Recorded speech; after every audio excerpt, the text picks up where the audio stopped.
পাখিকে তোমরা সবাই ভীষণ ভালোবাসো আর পাখির খোঁজ সবাই নিচ্ছ, কারণ পাখির বলেছিলাম আগের দিন প্রচণ্ড শরীর খারাপ, আর সেই জন্য সবাই আমাকে জিজ্ঞেস করছে যে পাখির শরীর কেমন আছে।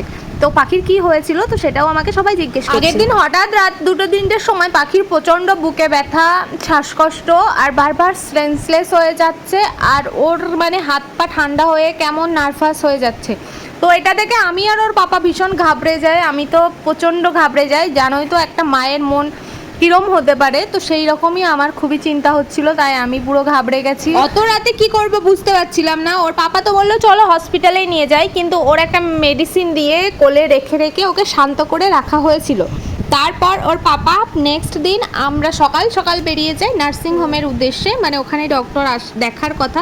তো সেখান থেকে পাখির ডক্টর দেখানো হলো, কিন্তু ডাক্তার দেখিয়ে আমাদের বললো রিসেপশনে বসতে, কারণ ওর পাপার সবই চেনা জানা। এখান থেকে বললো যে ওর কন্টিনিউ 4-5 দিন ওর মানে নিবুলাইজার দিতে হবে সকাল বিকাল। তো সেটাই এখান থেকে একটা নার্স ওকে নিবুলাইজারটা দেওয়া হচ্ছে, কারণ আমরা প্রথম কিভাবে দেব বা এটা কখনো আমরা আমার মেয়েকে ইউজ করাইনি। পাখির 2 বছর বয়স হচ্ছে, আজ পর্যন্ত কখনো ওর নিবুলাইজারের প্রয়োজন পড়েনি, কিন্তু আজ হঠাৎ করেই দিতে হলো, বাধ্য হয়ে দিতে হচ্ছে। তাই জন্য আমি ভাবলাম ও কি নেবে, ঘাবড়ে যাবে। ওর পাপাও ভাবছে যে মেয়ে যদি চিৎকার করে, কিন্তু ওর পাপার কাছে মেয়ে সব সময় সবচাইতে ভালো থাকে, আমার থেকেও বেশি। ওর পাপা ওকে নিয়ে দেখছিল নিতে চায় কিনা। আমার মেয়ে এত ভালো যে ও সত্যি সত্যিই একটুও দুষ্টু করেনি, ও চুপচাপ ওর পাপার কোলে নিচ্ছিল, কারণ ওর যে কষ্টটা হচ্ছিল, ও 2 দিন একভাবে ঘুমায়নি, আমাদেরও ঘুমাতে দেয়নি।